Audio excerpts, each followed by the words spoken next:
Welcome back. We are going out of sight with Rick Hancock, and we are preparing for this snowstorm tomorrow. Exactly, and social media may play a big part. Facebook is obviously a very, very important social network in many people's lives, as well as Twitter. And you remember last month we profiled the woman who was in Connecticut, and she was in an accident, couldn't get a cell phone signal out, and she used Twitter. She sent out a tweet, and someone saw it, and they sent help and rescued her. Exactly, and you know what? It's bigger than you think. And actually, the American Red Cross a few months ago put out a report, Social Media and Disasters and Emergencies. And we're not predicting the end of the world tomorrow in the snowstorm, but, you never know.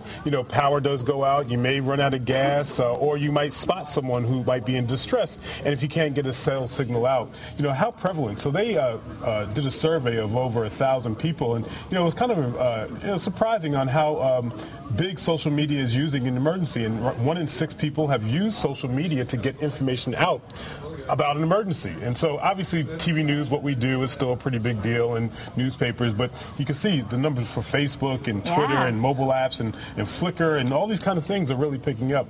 Very interesting study, and we have this posted on our website. About half of respondents would mention any of the emergencies or events on their social media channels. And this one kind of surprised me a lot.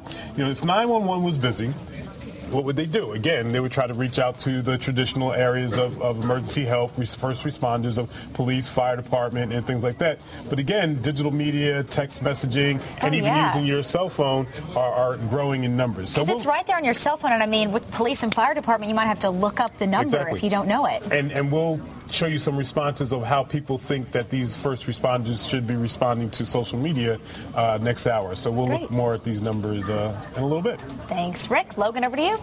Thanks. And as we reach the peak of frigid temperatures and we know the snow is on the way, there are ways to winterize your car. Fox Connecticut's Audrey Kuchin